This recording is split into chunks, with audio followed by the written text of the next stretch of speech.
A cierre del año 2022 publicamos en La Revista. Considerado uno de los productos de comunicación líder en América Latina y con cada vez más adeptos en Cuba, en el año que recién culmina, desde Cuba Ahora, apostamos por el podcast para estrechar el vínculo con nuestros usuarios y aportar desde el perfil y estilo de la revista las historias y los análisis que día a día nos ocupan. A casi 2 años de esa publicación nos encontramos inmersos hoy en Radio Morfosis 2024, un formato radial e interactivo de la Asociación de Televisiones Culturales y Educativas Iberoamericanas, ATEI, que reúne en este 2024 en Cuba a diversos especialistas internacionales a debatir sobre medios y tecnologías de comunicación. Y hablando de radio, es casi imposible que no salga a relucir el fenómeno podcast, que se puede considerar transversal al acto de comunicar en los medios actualmente. ¿Por qué? Pues porque los podcasts combinan la informatividad de los libros y otros tipos de medios con una comodidad comparable a la de escuchar música. Permiten a sus oyentes consumir contenido sobre cualquier cosa, en cualquier lugar y en cualquier momento que quieran. De hecho, en octubre de 2023, los consumidores de podcast tenían más de 3 millones de podcasts con un total de casi 180 millones de episodios entre los que elegir, y hoy están experimentando una creciente popularidad, atrayendo a un número cada vez mayor de oyentes, al punto de que se espera que en los próximos años esta tendencia al alza se mantenga, y según las previsiones del estatista Market Insights, el número de oyentes en el próximo lustro llegará hasta aproximarse a los 620 millones en 2027. Según otro estudio de esta misma web realizado a usuarios de Internet, determinó que en Latinoamérica desde 2022 hasta 2026, según las previsiones, el porcentaje de escuchas de podcast irá incrementándose cada año. En 2022 existía un 26,7%, 2023 28,4%, 30,3% para 2024 y para 2025 y 2026 se proveen un incremento hasta el 31,4% y 32,4% respectivamente.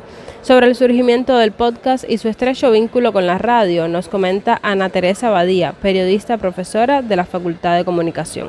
El origen del término podcast no se debe a la radio, se debe al diario británico The Guardian en 2004, pero desde mi punto de vista lo veo como una especie de hasta de reconocimiento de la radio, porque fue una de las maneras que buscaron los impresos en aquel momento y que buscaron incluso medios que ya estaban en internet de retomar el sonido como una manera de salir adelante, por decirlo de alguna manera. Yo veo el podcast primero como una reivindicación al camino que, como bien tú has señalado, venía tomando la radio.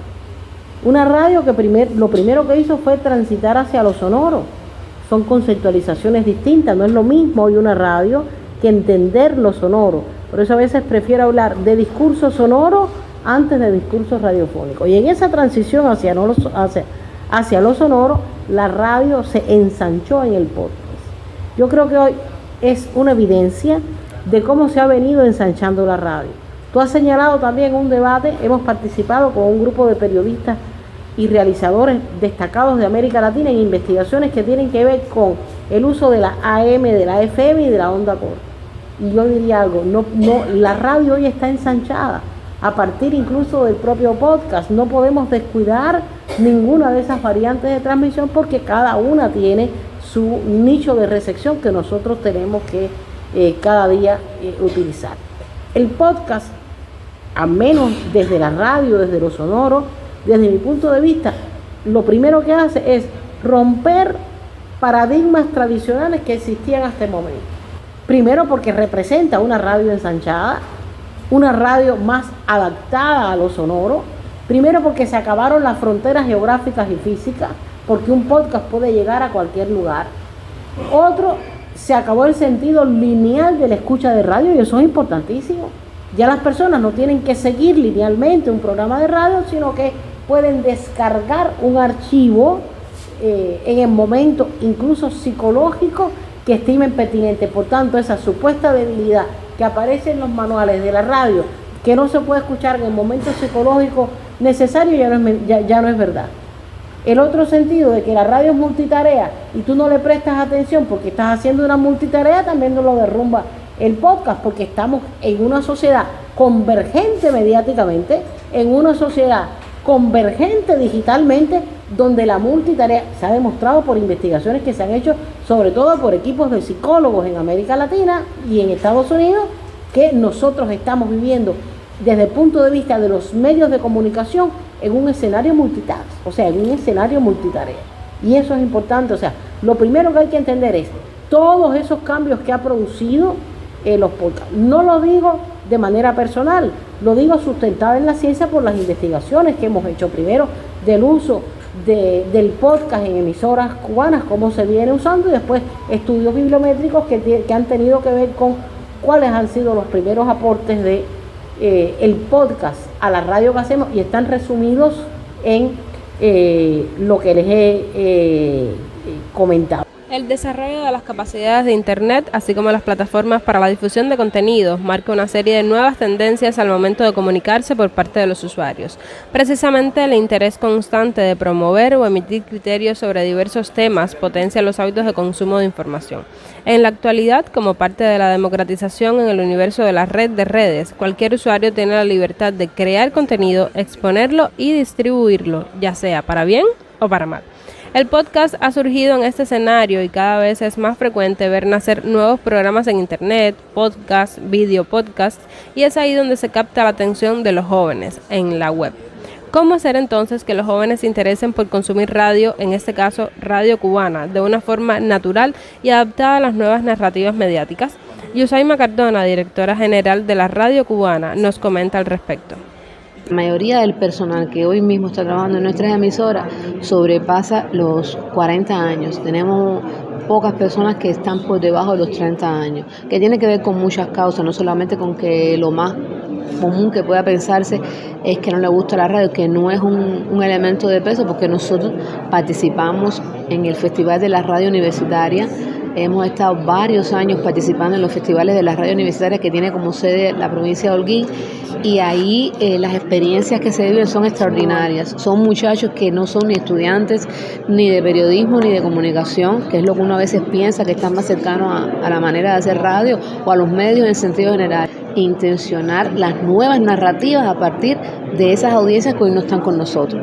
Y hay que cambiar la forma de contar las historias. No puede ser, por ejemplo, antes una radio tradicional, para que llamara la atención sobre un programa, tenía que hacer grandes introducciones, quizás una música más rimbombante, más llamativa, para que la gente supiera, viene ahora este programa. Ahora no hace falta.